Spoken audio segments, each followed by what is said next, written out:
तो देश में 2024 के चुनाव की तैयारी शुरू हो चुकी है। पार्टियां अपने अपने हिसाब से रणनीति बनाने में जुट गई हैं और ऐसे में राजनीतिक माहौल में एबीपी न्यूज आज देश का मूड दिखाने जा रहा है। एबीपी न्यूज के लिए सी वोटर ने सर्वे किया है। इस सर्वे में 6,222 लोगों से बात की गई। सर्वे में मार्जिन ऑफ एरर +-3 से +-5%।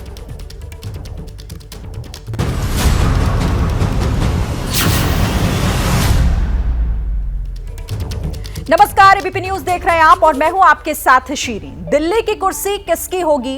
क्या मोदी तीसरी पारी खेल पाएंगे या विपक्ष विजय रथ पर ब्रेक लगा देगा?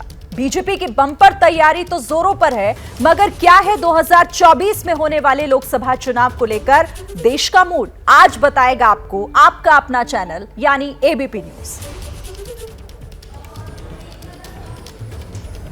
नमस्कार, मैं अखिलेश आनंद हूं। दरअसल 2024 में चुनाव तो होने हैं, लेकिन लगभग 1.5 साल पहले से ही गहमा गहमी बहुत तेज है। विपक्ष की भी गोलबंदी हम देख रहे हैं, खासतौर पर जिस तरीके से नीतीश कुमार दिल्ली पहुंचते हैं, कई नेताओं से मुलाकात करते हैं। लेकिन क्या विपक्ष की तरफ से पीएम पद को लेकर जो दावेदारी पेश की जा रही है उस पर कोई सर्वसम्मति बन सकती है? क्योंकि चेहरे कई हैं। हम आपको एक जरा छोटी सी रिपोर्ट दिखा देते हैं, उसके बाद अभी देश की जनता क्या सोचती है, यानी देश का अभी क्या मूड है, उस पर हम आपको सर्वे भी दिखाएंगे और तमाम मेहमानों के साथ हमारी बातचीत भी होगी। सत्ता के शीर्ष पर आसीन प्रधानमंत्री मोदी के विजय रथ को रोकने के लिए हिंदुस्तान में सियासी महाभारत की ऐसी पटकथा लिखी जानी शुरू हो चुकी है जिसे आज हर हिंदुस्तानी गौर से देख रहा है, समझ रहा है और सोच विचार कर रहा है। कौन बनेगा प्रधानमंत्री? इस एक सवाल के लिए आज पूरा विपक्ष एकजुट होने की कोशिश में जुट गया है। प्रधानमंत्री मोदी की तीसरी पारी रोकने के लिए एक तरफ बंगाल से ममता बनर्जी ने बीड़ा उठाया है, वहीं दूसरी ओर दिल्ली दौड़ लगाकर बिहार के मुख्यमंत्री भी विपक्ष का चेहरा बनने की भरपूर कोशिश कर रहे हैं। ममता ने तो यहां तक कह दिया कि 2024 में मोदी को सत्ता से बेदखल करना ही उनकी आखिरी लड़ाई है। पॉलिटिकल पंडितों की माने तो नीतीश कुमार भी बिहार की सत्ता का मोह छोड़कर दिल्ली की कुर्सी पर नजरें टिका चुके हैं।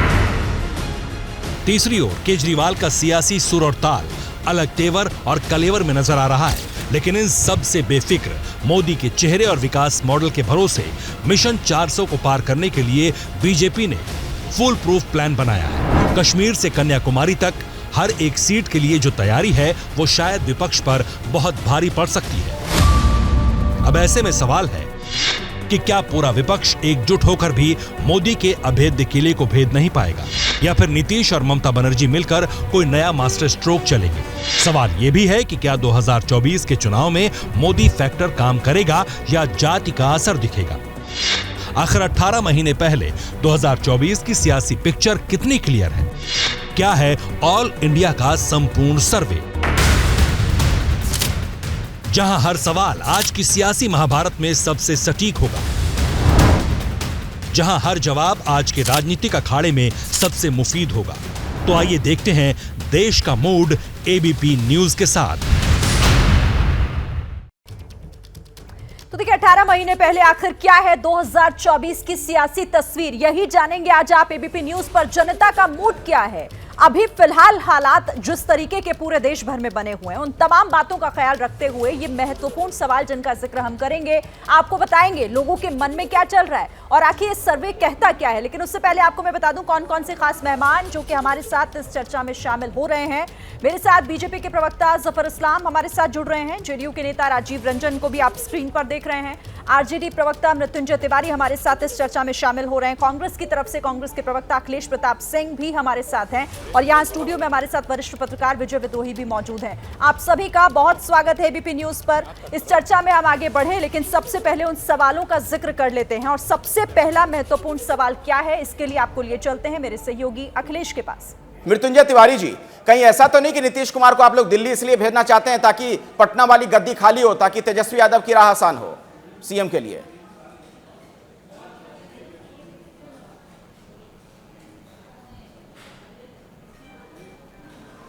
है और बिहार से जो संदेश निकला है ये सबको पता है कि आदरणीय लालू प्रसाद जी बीजेपी विरोधी एकजुटता के सबसे बड़े आर्किटेक्ट माने जाते हैं। बीजेपी का सारा दांव उल्टा पड़ गया बिहार में।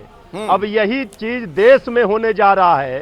ये जो संदेश गया है बिहार से, जो आदरणीय नीतीश कुमार जी ने साहस दिखाया, जो हिम्मत दिखाया, वो देश के हित में है और सारी विपक्षी पार्टियां एकजुट होकर के और आपके हित में भी है। 2024 में बात देखिए, आपके हित में भी है मृत्युंजय जी। देखिए, सब पटना की गद्दी बनना खाली नहीं होगी। तेजस्वी कब तक इंतजार करेंगे? नहीं, पटना हमें गद्दी की चिंता, सत्ता की चिंता नहीं अखिलेश जी, देश बचाने की चिंता है, संविधान और लोकतंत्र बचाने की चिंता है। ये अभी जरूरी है। मृत्युंजय जी, आप भले कह रहे हो, लेकिन यहाँ पर आप बीजेपी ये कह रही है कि आप लोग अभी तो साथ दे रहे हैं, लेकिन जब नीतीश आगे बढ़ेंगे तो आप ही लोग होंगे जो साथ छोड़कर और उन्हें अकेला आगे बढ़ने के लिए छोड़ देंगे। बहरहाल, इस बड़ी कवरेज में लगातार हम बने हुए हैं और भी कई महत्वपूर्ण सवाल हैं। जनता का मूड कहता क्या आगे भी जारी है, सारे खास मेहमान बने हुए हैं। तो ऑल इंडिया का संपूर्ण सर्वे 2024 की सियासी तस्वीर अभी क्या कहती है, मौजूदा दौर में जनता का आखिर मूड क्या है, इसी पर हम चर्चा कर रहे हैं। और अब अगले सवाल के लिए, अगला सवाल दर्शकों से, जनता से हमने क्या पूछा है, एक बार फिर अखिलेश आपके पास। बिल्कुल शिरीन, और देखिए बड़ा दिलचस्प है, जब हमने ये सर्वे किया, जब लोगों से हमारी बातचीत हुई है, उसके जो नतीजे आए हैं, एक एक नतीजा हम लगातार दर्शकों को दिखा रहे हैं और उसके बाद हम सवाल जवाब कर रहे हैं। सवाल हमारा अगला ये था कि नीतीश प्रधानमंत्री उम्मीदवार बनते हैं तो बीजेपी को फायदा होगा या नुकसान? तो फायदा कहने वाले 53% लोग हैं। आप जरा देखिए, 53% लोगों का यह कहना है, जबकि नुकसान कहने वाले 47% लोग हैं। यानी नीतीश प्रधानमंत्री उम्मीदवार बनते हैं तो बीजेपी को फायदा या नुकसान? तो फायदा कहने वाले 53% लोग हैं। और राजीव रंजन जी, इसी सवाल के साथ मैं आपके पास आना चाहूंगा। माफ कीजिएगा, दरअसल एक मजबूरी है, ब्रेक लेना पड़ेगा, लेकिन उसके बाद मैं आपके पास सवाल पूछने के लिए आऊंगा कि ये तो अगर नीतीश जी बन जाते हैं तब तो फायदा होने जा रहा है बीजेपी का, अगर साझा उम्मीदवार नीतीश कुमार हो जाते हैं। मतलब जो ब्रेकिंग न्यूज है इस सर्वे से, जो एक हासिल हमें दिखता है, एक बड़ी बात निकल कर आ रही है कि 53% लोगों ने माना कि बीजेपी को फायदा होगा। सर्वे ये इशारा करता है, यानी क्या बीजेपी के फायदे के लिए फिर ऐसा कर देंगे नीतीश कुमार? ये एक अजीब सी स्थिति नजर आ रही है। देश का मूड आप देख रहे हैं, विपक्ष की एकजुटता कामयाब होगी या फिर प्रधानमंत्री नरेंद्र मोदी का बढ़ता हुआ ये रथ और आगे विजय के पथ पर आगे बढ़ेगा? यही जानने की कोशिश हमने अपनी जनता से की है और क्या जवाब मिले हैं, लगातार उन सवालों को आपके सामने रख रहे हैं। खास मेहमान भी बने हुए। अखिलेश का एक बार फिर रुख करेंगे अगले सवाल के लिए। अखिलेश। बिल्कुल शिरीन, अगला जो हमारा सवाल है उस पर अब हमारे दर्शक नजर डाल लें। सवाल जो हमने पूछा और देखिए उसके जवाब में लोगों की क्या राय थी। हमारा अगला सवाल यह था, दरअसल इस चुनाव को लेकर सर्वे में जो बात पूछी गई कि भारत जोड़ो यात्रा से कांग्रेस को चुनाव में फायदा होगा। हां कहने वाले 50% और नहीं कहने वाले भी 50%, यानी कि यहां पर राय बिल्कुल बटी हुई नजर आ रही है, हाफ हाफ दोनों तरफ। यानी भारत जोड़ो यात्रा से कांग्रेस को चुनाव में फायदा होगा या नहीं होगा? अखिलेश प्रताप सिंह जी, इस सर्वे के मुताबिक जनता इस बारे में साफ तौर पर कुछ नहीं कह पा रही है। यानी जो बड़ी खबर निकल कर आ रही है सर्वे से कि राहुल गांधी के भारत जोड़ो यात्रा पर क्या होगा, तो संशय की स्थिति में लोग नजर आ रहे हैं। 50-50 है मुकाबला। देखिए, वो कन्याकुमारी की सड़कों पर देख रहा है कि देश का मूड क्या है। आपके स्टूडियो का मूड मुझे नहीं पता, वो कन्याकुमारी की सड़कों पर देख रहा है। और मैंने बार बार कहा है, जिस दिन बिहार की सरकार गिर रही थी उस दिन भी मैंने बताया था कि 3 चीज़ें चैनल पे आज के बाद आनी शुरू होंगी कि बिहार में जंगल राज चालू हो जाएगा, नीतीश जी के बीजेपी से अलग होते ही हर क्राइम पे वहाँ के सीएम का फोटो आएगा, टीवी पे बताया जाएगा मुख्यमंत्री जवाब दो। और जब जब मोदी जी की छवि खराब होती है तो एक सर्वे आएगा और बताया जाएगा कि Modi ji number 1, no fight, 68-78% जनादेश मोदी जी के साथ है। अच्छा। कोई समस्या नहीं है डैमेज कंट्रोल के लिए। जब से 2014 से मोदी जी सत्ता में है तब से ये आता रहता है, कोई चिंता की विषय है उसकी बात नहीं है। प्रश्न उठता है कि अगले लोकसभा चुनाव में अखिलेश जी, प्रश्न ये है, देखिए उतनी आ रही है जितनी मोदी जी 2014 के पहले मोदी जी की थी और केंद्र में कांग्रेस को अपने मित्रों के साथ सरकार बनाने में जितनी चाहिए उससे ज्यादा। अच्छा, मतलब स्पष्ट बहुमत कांग्रेस को नहीं मिलेगी, आपका आकलन ये कहता है सरकार जोड़ तोड़ के बनाएंगे, सभी विपक्ष के लोगों को लेकर बनाएंगे, ये कह रहे हैं आप? हम लोगों का गठबंधन है, हम लोगों का गठबंधन है। स्पष्ट बहुमत की सरकार तो देख रहे हैं कितनी कमजोर सरकार है। अच्छा, तो आप चाहते ही नहीं कि स्पष्ट बहुमत आपको मिले? सत्ता में 8 साल से जो व्यक्ति आपने प्लीज, अरे आप बोलने नहीं देंगे तो हम क्या बोलेंगे? आप तो अपना इमला पढ़ते रहिए, फिर हमको तो बोलने सेंटेंस तो पूरा हो जाने दिए जनाब। सत्ता में जो व्यक्ति बैठा है, जो सरकार बैठी है 8 साल से, आपने 4 सवाल अभी तक सुनाए हैं, एक सवाल भी सरकार के परफॉर्मेंस पे नहीं है। आपने ये पूछा अपने सर्वे में कि आप लोगों को 2 करोड़ नौकरियों का क्या हुआ, मिला कि नहीं मिला? सवाल तो ये होने चाहिए था ना जो सत्ता में बैठा है। बेरोजगारी पे सवाल किया, महंगाई पे सवाल किया, डॉलर रुपए पे सवाल किया। चलिए, तो हम मतलब इंडस्ट्री को हब बना देंगे, मैं समझ गया आपकी बात एक्सपोर्ट को दोगुना कर देंगे। हाँ। ये तमाम चीज, आप इस सर्वे सवाल को एक ये नहीं तरीके से होना खारिज कर रहे हैं, जफर इस्लाम जी। हम भी रहे हैं, आप भी रहे हैं। जफर इस्लाम जी, अरे भाई सर्वे को, हाँ। सर्वे क्या होना चाहिए? सर्वे तो सरकार के कामों पे होता है ना। अरे सरकार के काम पे भी सर्वे होता है अखिलेश जी। सरकार विपक्ष होता है, सर्वे हाँ। विपक्ष का। हाँ, सबका होता है, सुनिए, सबके बारे में सवाल पूछे ये जाते सर्वे हैं। विपक्ष का, इसका मतलब सरकार करा रही है। क्यों विपक्ष इस देश में क्या महत्वपूर्ण नहीं है? क्या विपक्ष महत्वपूर्ण नहीं है? ये सर्वे नहीं, विपक्ष का हो रहा है। विपक्ष क्या महत्वपूर्ण नहीं है? उस पर सर्वे ना किया जाए, विपक्ष को खारिज कर दें क्या? अजीब सी बात आप कर रहे हैं। चलिए अगला जो हमारा सवाल है उसकी तरफ बढ़ते हैं। अगला सवाल जो है उसका जवाब क्या मिला हमें, जब हमने लोगों से ये पूछा था देश के मूड पर, जब हम सवाल पूछ रहे थे कि गांधी परिवार से बाहर पार्टी अध्यक्ष से कांग्रेस को फायदा होगा या नुकसान, फायदा कहने वाले 64% लोग हैं, नुकसान कहने वाले 36%। यानी गांधी परिवार से बाहर पार्टी अध्यक्ष से कांग्रेस को फायदा होगा, ऐसा लगता है ज्यादातर लोगों को। ज्यादातर लोगों की राय है कि हां इसी से फायदा होगा। अब मुझे लगता है अखिलेश जी इसका भी छोटा सा एक जवाब आप दे ही दीजिए, उसके बाद बाकी लोगों के पास जाऊं। देखिए, मैंने आपसे कहा ना कि ये इसी को अगर आपको बुरा नहीं लगना चाहिए, जब आप सर्वे विपक्ष के लोगों के बारे में करेंगे, इट मींस कि सरकार सर्वे करा रही है। अच्छा, आपसे मतलब आपके पार्टी अध्यक्ष जनता के लिए, सरकार के लिए सर्वे कर रहे हैं।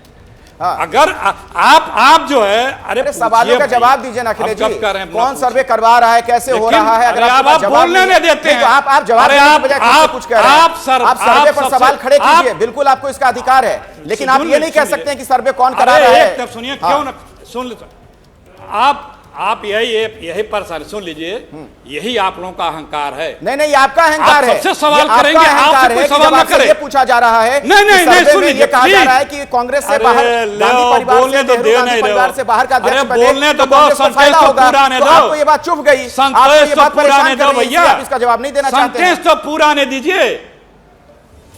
अरे अपने आप ख्याली पुलाव बनाते रहो, सेंटेंस पूरा होने नहीं दे रहे। लोग देख रहे हैं आपकी करतूतों को। अरे सवाल जवाब ही दे रहा है साहब, दिख रहा है कि किस तरह से आप तो आज एकदम गजब परेशान दिख रहे हैं अखिलेश जी, हताश दिख रहे हैं आप तो एकदम। अरे तो सुनिए, सवाल पूछ रहा हूं, सवाल का जवाब दीजिए मुस्कुराते हुए। सुनिए थोड़ा, ये जो, अरे जवाब ही दे रहा हूं, सुन लीजिए। 5 बार एक सवाल कर चुके आप। जो सवाल दे रहा है पब्लिक का, वो आप पूछा करिए। आपका अपना अधिकार है, हमें अधिकार है, हम अपनी बात क्या सही है क्या गलत है, जनता को क्या बताना हमें है, क्या चीज सही दर्शाना, हम भी एक आईना लिए बैठे हैं। आप या हम विपक्ष या मीडिया, ये जनता की रिप्रेजेंटेटिव होती है। आप अपने धर्मों से अगर आप विचलित हो रहे हैं तो हम नहीं विचलित होंगे। चलिए, मतलब आपके मुताबिक आपके पार्टी अध्यक्ष को लेकर सवाल ही ना पूछा जाए, जिसको समझ गया आपकी बात। जफर इस्लाम जी, जफर इस्लाम जी, अखिलेश प्रताप सिंह जी का यह कहना है कि पार्टी अध्यक्ष को लेकर जब हमने सवाल पूछा, 64% लोग कह रहे हैं कि नेहरू गांधी परिवार से बाहर का बने तो पार्टी को फायदा होगा, तो हम ना पूछें ये सवाल, सर्वे ना करें। ये किसने कहा? ये जरा आपने कहा, आप यही तो कह रहे हैं इतनी देर से कि इस तरीके का सर्वे मत करिए। बोलूंगा, हाँ, मैंने कब कहा? मैंने हमेशा कहा पूछिए आप, तो आप जवाब ही नहीं दे रहे हैं। मैंने हमेशा कहा पूछिए आप, और फिर हैसियत में रह करके आप अपनी बात मेरे मुंह में मत रखिए। आपको जो कहना हो कहिए, आप स्वतंत्र हैं। नहीं बिल्कुल आप स्वतंत्र हैं, झूठ बोलिए, विपक्ष की बड़ी भूमिका है, तभी आप पर सर्वे किया गया है। अरे सुन लीजिए, मेरे जवाब सुन लीजिए। इस बात को मानते हैं कि लोकतंत्र में विपक्ष की बहुत बड़ी भूमिका है, तभी इस सर्वे में हम लोगों ने आप पर भी सवाल पूछा है।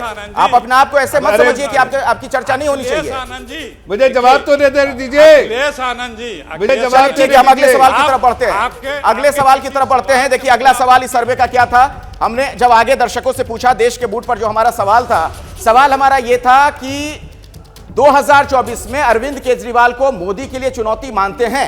हां ऐसा कहने वाले 63% लोग हैं, जबकि नहीं कहने वाले 37% लोग हैं। यानी 63% लोग ऐसे हैं जो 2024 में अरविंद केजरीवाल को मोदी के लिए चुनौती मानते हैं। अब इसे कैसे देखा जाए? मुझे लगता है एक कमेंट हमें विजय विद्रोही से भी लेना चाहिए। हमारे सहयोगी हमारे साथ लगातार स्टूडियो से जुड़े हुए हैं। विजय जी, देखिए, लोग आमतौर पर यह कहते हैं कि साहब 2024 में मोदी का मुकाबला सिर्फ मोदी से ही है, और मोदी की फोटोस्टेट कॉपी एक तरह से अरविंद केजरीवाल है। चाहे उनकी हिंदुत्व हो, उनका राष्ट्रवाद हो, उनका तरीका हो, उनका इवेंट मैनेजमेंट वाला काम हो और कैसे जनता को आकर्षित करने का काम हो, तो उस हिसाब से मुझे लगता है कि और अरविंद केजरीवाल हवा बनाने में कामयाब रहते हैं। हवाई हो जाएगी या गुब्बारा फट जाएगा या क्या स्थितियां होंगी ये आगे की बात है, लेकिन हवा बनाने में उसी तरह से अरविंद केजरीवाल उस्ताद हैं जैसा कि बीजेपी की एक तरह से ट्रोल आर्मी भी उस्ताद रहती है। तो उस हिसाब से हम देख रहे हैं कि अरविंद केजरीवाल को आमतौर पर लोग मोदी के मुकाबले में खड़ा हुआ ज्यादा पाते हैं। 63% का जो आंकड़ा सामने आ रहा है। मुझे लगता है जफर इस्लाम को इस पर जवाब देना चाहिए। जफर इस्लाम, आप भले ही अरविंद केजरीवाल को आप लोग हमेशा यही कहते रहे हों कि वो कितना ही ढोल बजा लें, कितना ही फ्रीबीज का जो घोषणा है, जो ऐलान है वो करते रहे, लेकिन उसका फायदा कहीं ना कहीं तो दिख रहा है। 63% का ये आंकड़ा यही कहता है। मैं दो बातें कहूंगा, मुझे बस दो छोटी छोटी बातें कहूंगा। पहली बात, जो केजरीवाल जी के बारे में पूछा आपने, देखिए केजरीवाल हो या राहुल गांधी हो, अपोजिशन में कोई भी खड़ा हो, मुझे उससे कोई गुरेज नहीं है जो अपोजिशन में होगा। लेकिन ये सवाल आप पूछिएगा जनता दल यू से, ये सवाल पूछिएगा कांग्रेस से कि क्या केजरीवाल जी अपोजिशन के लीडर हो सकते हैं, क्या उनको ये पसंद है लीडर, और उनके लीडरशिप में क्या सारे लोग एकजुट होंगे। दूसरी बात, नहीं तो मैं जरा सा अखिलेश जी को बताना चाह रहा था, जफर इस्लाम साहब जवाब ले लीजिए, लगे हाथ अखिलेश जी से। एक सेकंड जवाब ले लीजिए। दोनों सवाल दोनों सवाल दोनों से ले लिए। दूसरी बात, जो इतना बार बार परेशान होकर जवाब आपसे ही सवाल कर रहे हैं, मैं तो उनसे छोटा सा सवाल कर रहा, अरे भाई भारत जोड़ो भारत जोड़ो भारत जोड़ो, इन सब नारे से पहले अपनी पार्टी को तो जोड़िए। वहां क्विक फिक्स की जरूरत है, इसलिए कि आप देखिए गुलाम नबी आजाद जी चले गए, वहां देखिए तिवारी जी क्या क्या बोल रहे हैं, वहां देखिए पार्टी टूटती हुई चली जा रही है। अरे जब अखिलेश घर ही जो टूट रहा है तो दुनिया का मकान बनाने कहाँ चले भाई? इस पर अगर आप देना चाहें। जी अखिलेश जी बोल रहे हैं मोदी जी को हटाना है, तिवारी जी बोल रहे हैं मोदी जी को हटाना है। मृत्युंजय जी आता हूं आपके पास, अखिलेश जी को बोलने दीजिए। हाँ, पहले मैं पहले मैं विद्रोही जी को धन्यवाद करूंगा, उन्होंने जो मोदी जी के कैरेक्टर का चित्रण बड़ा सटीक किया। सुनते प्लीज मैंने बीच मैंने नहीं बोला। विद्रोही जी ने बड़ा अच्छा मोदी जी का बताया और किस तरह से उसकी फोटो कापी केजरीवाल जी हैं वो बताया एग्जैक्ट। पहली बात, उससे आप खुश हैं? राहुल गांधी मुकाबले में नहीं आ रहे, उसका आपको कोई चिंता नहीं। और कांग्रेस पार्टी राहुल गांधी तो पदयात्रा कर रहे हैं, दिख रहा है, परेशानियां भी लोगों की दिख रही हैं, उसका रिफ्लेक्शन भी दिख रहा है, तो उसमें बताने की आवश्यकता नहीं है। चलिए मैं जरा अगले सवाल की तरफ बढ़ जाता हूं अखिलेश जी, समय की थोड़ी सी मजबूरी है, पाबंदी है। अगला सवाल जो हमारा है उस पर नजर डाल लीजिए। जब हमने लोगों से इस बारे में पूछा था, देश के मूड के बारे में, कई सवाल थे। दरअसल कई सवालों के जरिए हमने जनता की नब्ज को टटोलने का प्रयास किया। शराब घोटाले में छापेमारी से आपको फायदा या नुकसान? फायदा कहने वाले 40% लोग हैं, जबकि नुकसान कहने वाले 42% लोग हैं, और कोई फर्क नहीं ऐसा कहने वाले भी 18% लोग हैं। लेकिन यह महत्वपूर्ण है कि शराब घोटाले में छापेमारी से आपको फायदा या नुकसान, तो नुकसान कहने वाले लोग हैं 42% और 40% फायदा भी कह रहे हैं। अब इसे कैसे पढ़ा जाए, कैसे समझा जाए, यह भी एक बड़ा सवाल है। जफर इस्लाम जी, आप इसे कैसे देखते हैं, सर्वे के नतीजे को? देखिए, जो सर्वे बताता है वो ठीक है, लेकिन मैं तो ये शराब नीति इनकी जो है, मैं पहली बार दिल्ली की जो शराब नीति है उसके बारे में बात करना चाहता हूं, और जो बिहार में जो उनकी शराब नीति है उनके बारे में बात करना चाहता हूं। ये क्या है, दोनों का माइंडसेट एक ही है, दोनों एक ही बात कर रहे हैं। एक जो है दारू की दुकान ही खोल रहे हैं, हर मोहल्ले टोले सब में दारू की दुकान खोल रहे हैं, और उससे पैसा जो है 2 नंबर पैसा कमाने की कोशिश कर रहे हैं। और एक कह रहे हैं कि दारू की दुकानें बंद करनी है, लेकिन सब जो है इलीगल तरीके से जो है वहाँ दारू बेचवा रहे हैं नीतीश कुमार जी। तो ये जो है आपस में खुद भिड़ेंगे, चाहे वो केजरीवाल हो, नीतीश कुमार हो। इनकी नीतियाँ में बहुत कमियाँ हैं, इनकी अपनी नीति जो है उनमें बहुत कमियाँ हैं, और एक दूसरे को कहीं ना कहीं एक्सपोज हो जाएंगे, एक दूसरे को एक्सपोज करना पड़ेगा। इसलिए जनता जानती है कि ये लोग सिर्फ सत्ता के लालच में यहाँ एक साथ आने की कोशिश पहले तक आप भी शराब बिकवाने में मददगार है, इसलिए कि सत्ता, ये सवाल इसलिए भी जरूरी हो जाता है ना, क्योंकि आप लोगों ने दिल्ली में बहुत जोर शोर से इस पूरे मुद्दे को उठाया। आए दिन प्रेस कॉन्फ्रेंस आप लोगों की तरफ से की भी गई। विजय विद्रोही, आप भी कुछ कह रहे थे, और साथ ही ये 18% लोग, ये कितना मायने रखते हैं जो कह रहे हैं हम पे कोई फर्क ही नहीं पड़ता इससे? देखिए, अभी जफर साहब कह रहे हैं कि नीतीश कुमार के यहाँ अवैध शराब बिकवा रहे हैं, तो आज से 1-1.5 महीने पहले तो यानी आप भी शामिल थे उसमें, अवैध शराब बिकवाने में। और दूसरी बात है कि यूपी में तो किराने की दुकानों पे शराब बिक रही है। बहुत सारे बीजेपी शासित राज्यों में भी शराबों की दुकानें बहुत ज़्यादा बड़ी संख्या में रुकी है और खोली गई हैं।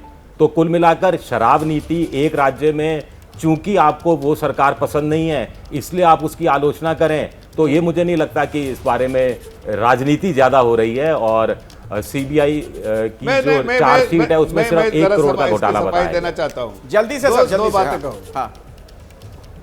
देखिए, मैं सिर्फ इतना कहना चाहूँ, देखिए शराब की दुकानें खुलवाने के बारे में हम कोई टीका टिप्पणी नहीं कर रहे हैं। शराब की दुकानें खुलवाना है, लाइसेंस देके खुलवाना चाहिए, लेकिन उसके पीछे जो जिस तरह का करप्शन हो रहा है, भ्रष्टाचार हो रहा है, जो आदमी इंडिया अगेंस्ट करप्शन के कंधे पे बैठ कर आया है, जो अन्ना के सहारे जो करप्शन के खिलाफ लड़ते हुए यहाँ पर आया है, वही भ्रष्टाचारी है, वही पैसे कमा रहा है। स्टिंग ऑपरेशन में सब कुछ दिख गया है। लेकिन भ्रष्टाचारी कौन है? नहीं है सफर इस्लाम साहब, ये तो अदालत में साबित होगा। ये आरोप है तमाम, ये आपके आरोप हैं, ये आप कह रहे हैं। चलिए कोई नहीं, हम आगे बढ़े सवाल के साथ। अरे भाई, आपको बोलिए जफर जी, क्या कह रहे हैं? जो लोग ने पैसा दिया है, जो लोगों ने पैसा दिया है, वो खुद कैमरा पे आके कह रहे हैं कि 150 करोड़ दिया है, बाकी लोगों ने 500 करोड़ दिया है। ठीक है, और ये मेरा ऑपरेशन को आम आदमी पार्टी से खारिज कर रही है। बहरहाल जहां तक बिहार की बात, सवाल की तरफ बढ़ते हैं। आता हूं जफर साहब, मैं आऊंगा, बिहार पर भी आऊंगा, नीतीश कुमार की भी बात होगी। लेकिन देखिए, जो हमारा अगला सवाल है, देश के मूड के बारे में जब हम लोगों से बातचीत कर रहे थे, हमने जनता के नब्ज को टटोलने का प्रयास किया, तो उसी संदर्भ में, उसी कड़ी में हमारा अगला सवाल यह था कि यूपी में मदरसों का सर्वे सही या गलत? सही कहने वाले 69% लोग हैं, जबकि गलत कहने वाले 31% लोग हैं। यानी आप देखिए, 69% लोग ऐसे हैं जिन्हें यह लगता है कि नहीं, ये जो सर्वे हुआ, मदरसों का जो सर्वे है, जो हो रहा है, वो सही है, उस दिशा में यह बात नजर आती है। ऐसे में सवाल, अखिलेश जी आपके पास में आ रहा हूं इस सवाल के साथ, 69% लोगों को सर्वे में कोई आपत्ति नहीं है, मदरसे में अगर सर्वे हो तो?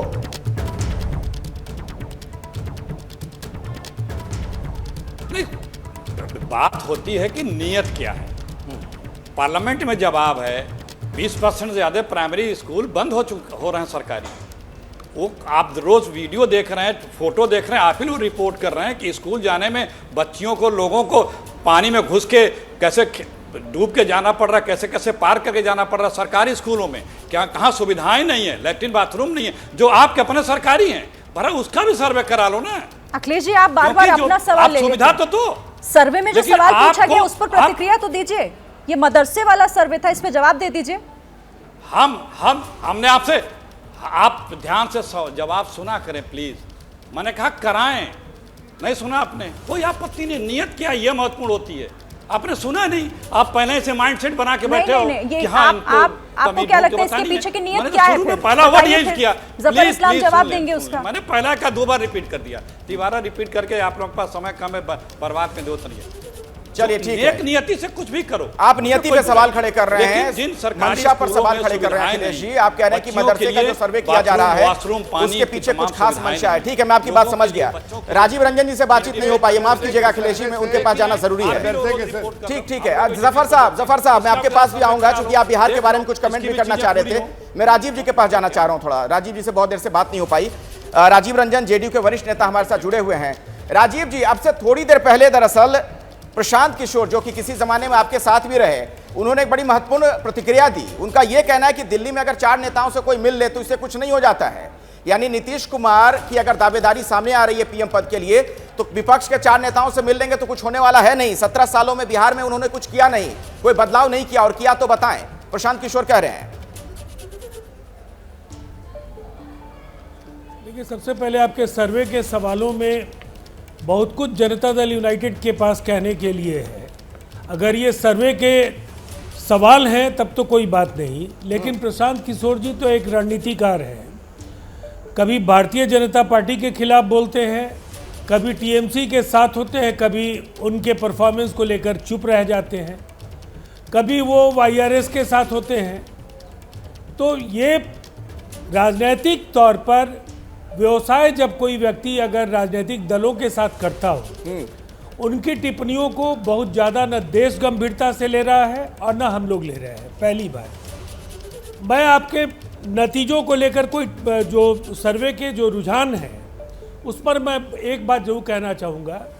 लंबे समय से आप सर्वे दिखा रहे हैं, इन सर्वे से एक ऐसे वातावरण का आपको अंदाजा लग रहा है कि नहीं कि हर सवाल पर पक्ष और विरोध में लगभग बराबरी के जो संकेत हैं कि देश पूरी तरह से विभाजित है। एक तरफ एक प्रचंड जनादेश, एक विराट व्यक्तित्व और उसके बाद असफलताओं को काफ़ी खूबसूरत चांदी के वर्क में लपेटकर राष्ट्रवाद और तमाम चीज़ों के जरिए जो एक मुलम्मा चढ़ा करके जो बातें कही जाती थी, इसके बाद क्या है कि नीतीश कुमार जी विपक्ष को एकजुट कर सकते हैं, ये आधा देश मानने लगा।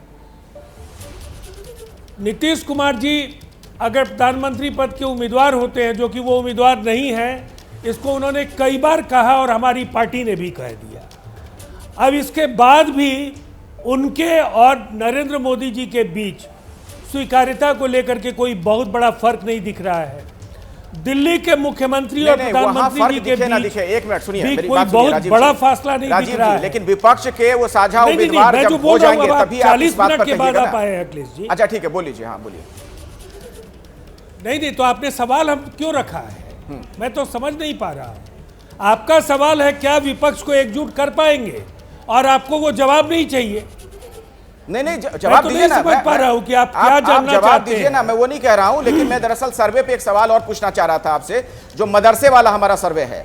नहीं अखिलेश जी, हाँ। इतने आप अगर धैर्य के साथ लोगों की बात आज नहीं सुनने के मूड में, मैं नहीं जानता। ठीक है राजीव जी, आपको क्योंकि पूरा आप मौका काफी देंगे और जिस तरीके से देश का मूड क्या है ये बताने की कोशिश हम आपको कर रहे हैं। हमारे सर्वे में पूछे गए सवालों का जवाब आखिर जनता ने क्या दिया है, कई अहम सवालों का जवाब भी आपने देखा कि कितने प्रतिशत लोग क्या सोचते हैं।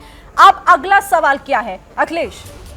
जी बिल्कुल श्रीन, देश का मूड क्या है ये समझने के लिए हमने दरअसल कई सवाल पूछे हैं। उसी सवाल की अगली जो कड़ी है उसमें जो सवाल पूछा गया लोगों से और उस पर लोगों की क्या राय थी, अब हम बताने जा रहे हैं। देखिए सवाल आपके सामने, क्या यूपी की तरह देश भर के मदरसों का भी सर्वे होना चाहिए? 75% लोग इसमें हाँ कह रहे हैं इस सर्वे के मुताबिक, जबकि नहीं कहने वाले 25% लोग हैं। तो ये बड़ा महत्वपूर्ण हो जाता है। देखिए क्या यूपी की तरह ही सर्वे पूरे देश भर में हो? 75% लोग हाँ में जवाब देते हैं। एक और सवाल हमने पूछा कि क्या मदरसों का सर्वे 2024 में बीजेपी को फायदा देगा? हाँ कहने वाले 60% लोग हैं, यानी इसके राजनीतिक मायने मतलब हैं। इसे आप समझिए पूरी तरीके से। जो विपक्ष आरोप लगा रहा है उन आरोपों में दम भी कहीं ना कहीं नजर आता है। लेकिन राजीव रंजन जी, आपके पास इस सवाल के साथ मैं आना चाह रहा हूं। जब यह सवाल पूछा गया लोगों से कि क्या देश भर में यूपी की तरह सर्वे हो, तो 75% लोग कहते हैं कि हाँ सर्वे हो, तो क्या बिहार में भी इस तरीके का कोई सर्वे करवाएंगे आप लोग? मैं आपके सर्वे के फॉर्मेट से हैरान हूं। आपके पूरे फॉर्मेट में नौकरियों पर वादा खिलाफी के खिलाफ कोई बातचीत नहीं की गई है। देश में जिस तरह से धार्मिक विद्वेष पैदा करने की कोशिशें हैं उस पर आपके कोई सवाल नहीं है। मैं आपको बस इस सवाल पर मैं इतना ही कहना चाहूंगा, आप जितने हथकंडे भारतीय जनता पार्टी और जफर इस्लाम जी की पार्टी अपना ले, 2024 में नरेंद्र मोदी जी की वापसी कतई संभव नहीं है। और आपके सर्वे के भी कुछ नतीजे जिनको फॉर्मेट पर आपत्ति दर्ज करने के बाद भी मैं मानता हूं कि देश में उम्मीदों का संचार हो रहा है। जब राजीव गांधी जी की यात्रा को लेकर के भी देश का एक बड़ा वर्ग समर्थन में है, राहुल गांधी, जब नीतीश कुमार जी की कोशिशों को देश के तरफ से समर्थन है, जब अरविंद केजरीवाल जी को देश में एक बड़ा हिस्सा समर्थन दे रहा है, तो ये गैलेक्सी ऑफ लीडरशिप है। इसका मुकाबला 28 दलों के मोर्चा से, ये गैलेक्सी ऑफ लीडरशिप जिसे आप कह रहे हैं राजीव जी, इसे ही भानुमति का कुनबा भी तो कह दिया जाता है। लेकिन मदरसे वाले सवाल का भी तो जवाब दीजिए। क्या मदरसे का सर्वे जो हो रहा है, क्या बिहार में भी कोई ऐसा सर्वे करवाने के पक्ष में आप लोग हैं या इसको खारिज करते हैं? या अटल बिहारी वाजपेयी जी की सरकार? इसके पहले अखिलेश जी, भारतीय जनता पार्टी कहे डंके के चोट पर कि क्या कभी भारतीय जनता पार्टी अपने बलबूते चुनाव लड़ी है? हर बार उन्होंने कोई ना कोई मोर्चा बनाया, मोर्चा के दोष घटते चले गए। अब ये अलग बात है कि आपकी बेईमानी, उनके पास स्पष्ट बहुमत तो है ना। मैं छोड़िए उस बात को, मैं वो नहीं कह रहा हूं। आप मदरसों के सर्वे पर बोलने को क्यों नहीं तैयार हैं? बोलिए कि मैं नहीं बोलूंगा उस पर। मैं तो तैयार हूं, चूंकि उस पर अखिलेश जी ने कहा है और मैं पूरी तरह से सहमत हूं कि आपकी नीयत क्या है। आपकी नीयत अगर लोगों को केवल बांटने की, ठीक है, ठीक है, अब अगले सवाल की तरफ जाना चाहेंगे।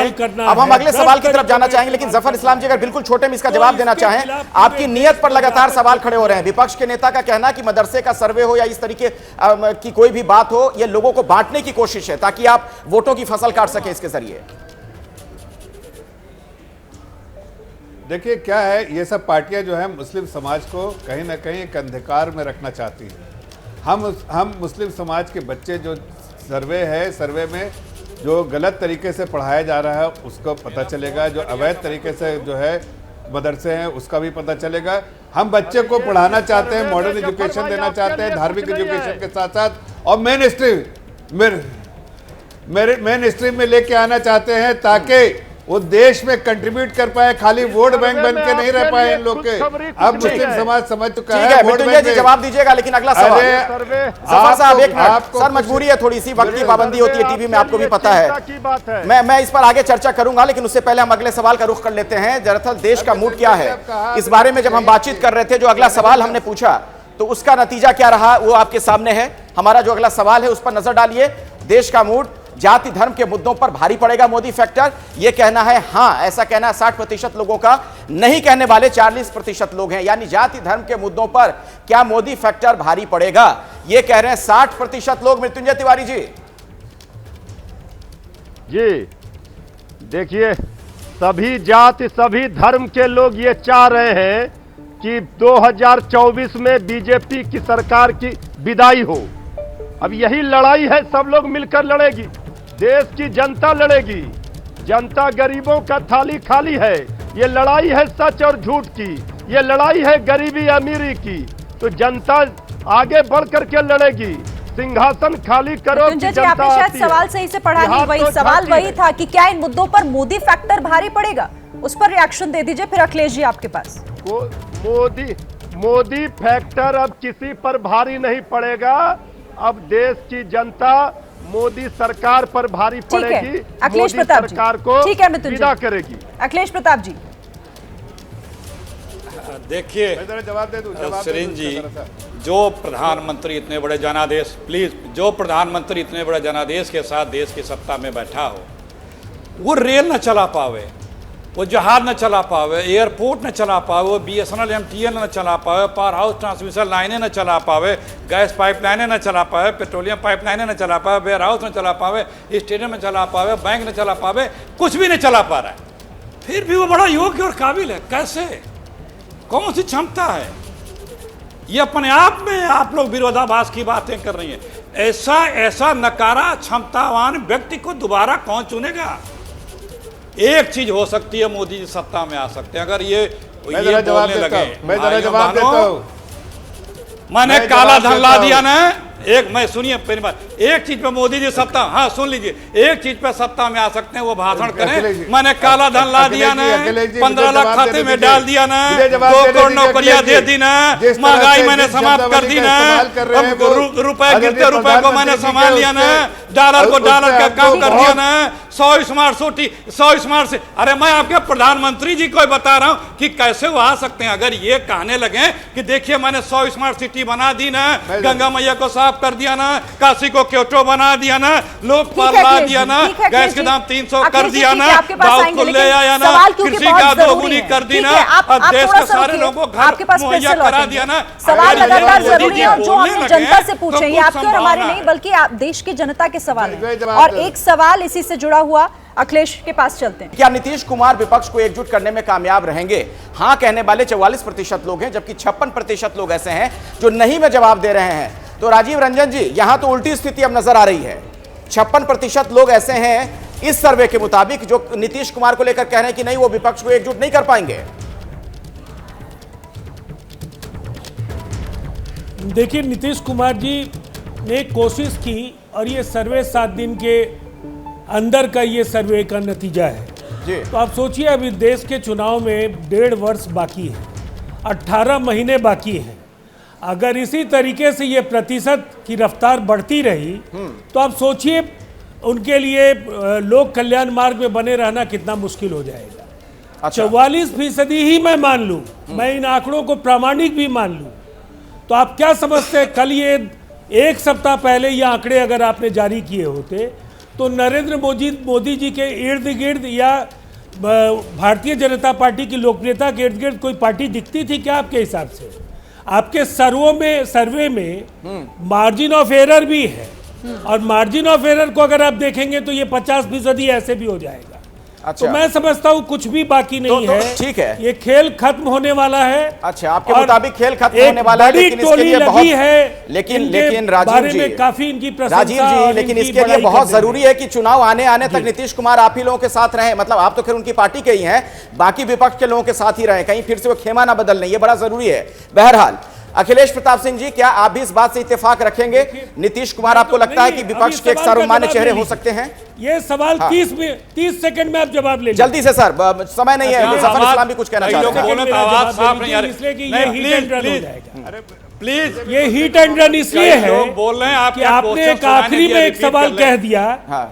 देखिए, अरे 1 मिनट अखिलेश जी, बस 30 सेकंड में ले रहा हूं। देखिए, नीतीश कुमार जी ने तो राष्ट्रीय जनता दल के साथ एक बार रिश्ता तोड़ा, एक बार जोड़ा।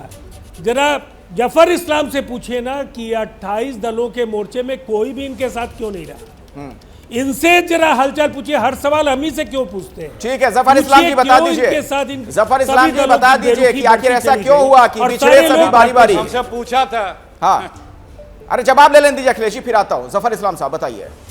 देखिए, मैं जवाब देता हूँ। जी, मैं तो बहुत साधारण लफ्जों में कहूँगा कि देखिए, हमने गठबंधन की गरिमा को ध्यान में रखते हुए कभी भी गठबंधन को तोड़ा नहीं।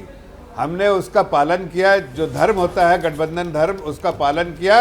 लेकिन तोड़ने वाले जो है वो जेडीयू वाले हैं, उनको अपना सत्ता की मोह और लालच में वो हर बार एक दल, 28 दल में जेडीयू एक दल है जो बदलते रहते हैं। लेकिन ये सारी दलें जो है, इलेक्शन आने दीजिए, 27 का दर्द भी अरे इलेक्शन आने दीजिए, अरे जवाब दीजिए ना, इलेक्शन आने दीजिए। हमारे बलबूते पे आप जो कुछ हुआ है वही जवाब बताइए। 27 दल छोड़कर क्यों चले? वो वही जवाब दे रहा हूँ।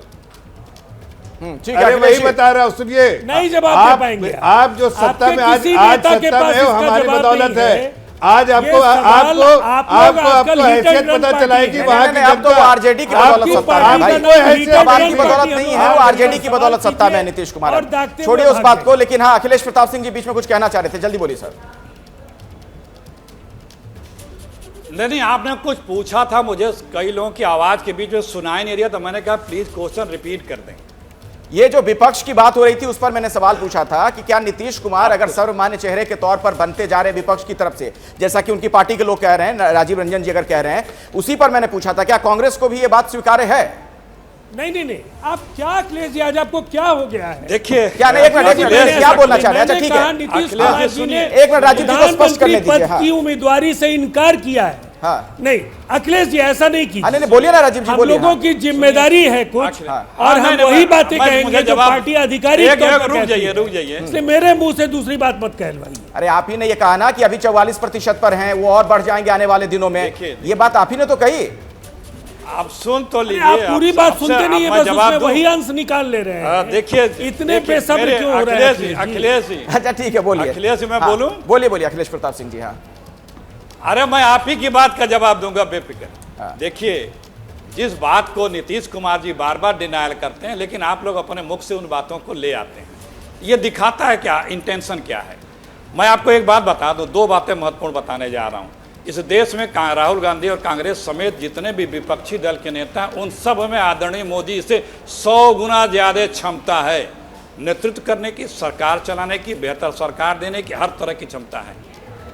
और दूसरी बात, जो भी इस देश में आज की तारीख में, इवन बीजेपी के भी कुछ लोग, उनको ये विश्वास हो गया है कि सरकार को हटाना इसलिए जरूरी है लोकतंत्र के लिए, देश के लिए, समाज के लिए, और जो हमारे संस्थानें हैं उनकी सुरक्षा के लिए आदरणीय मोदी जी की सरकार को सत्ता से बेदखल करना है। ये है देश का मूड। इसे आप लोग नहीं भांप रहे होंगे। अच्छी बात है, अगर आपको लग रहा है कि देश का मूड है तो चुनाव आ जाएगा, 1.5 साल के बाद वहां पता चल जाएगा क्या है। जफर इस्लाम जी, जफर इस्लाम जी, एकदम अखिलेश प्रताप सिंह जी कह रहे हैं कि देश का सिर्फ अभी एक मूड है, मोदी जी वोट मांग सके, देश का सिर्फ एक मूड है आप लोगों को सत्ता से हटाना, ये कह रहे हैं अखिलेश प्रताप सिंह जी। अखिलेश जी, हाँ अखिलेश भाई, ये सपना तो नहीं है जिसपे वोट मांग सके। ये सपना तो 2019 में भी था इनका। नहीं, एक ये उपलब्धि सपना, नहीं है, ये गिना सपना नहीं तो सकते लेके उपलब्धि। 2019 में भी चल 100 रहे थे, सीट नहीं लेकिन क्रॉस देश करेंगे। की जनता सर्वोपरि है। देश की जनता ने इनको सबक सिखा दिया 2019 मुद्दा में, गिनाओ ना, 2017 में किस यूपी मुद्दे में, पे वोट 2022 मांगोगे? में यूपी में, और कौन आप सा काम 2024 किए में हो? देश में फिर काम इनको बताओ। वही सबक सिखाएगी।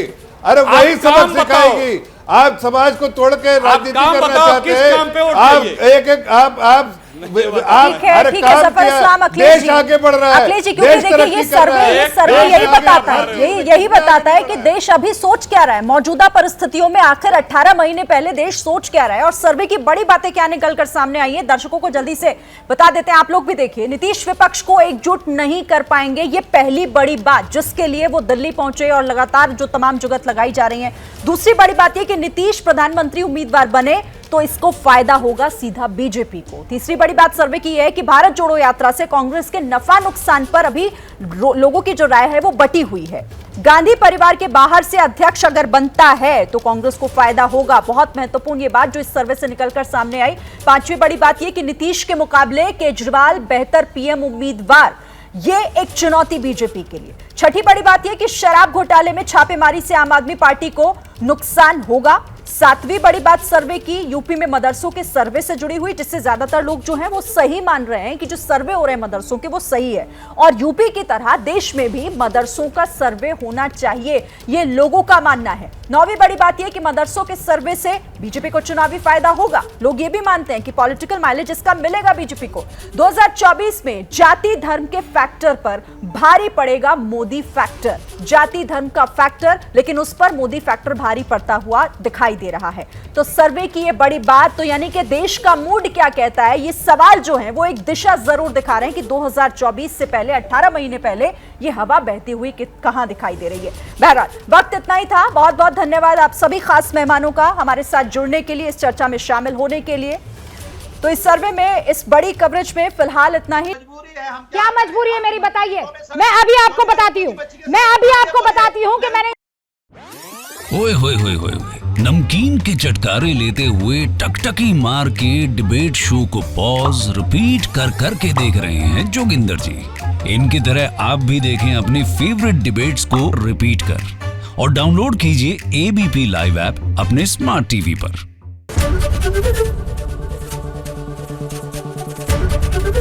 एबीपी न्यूज आपको रखे आगे।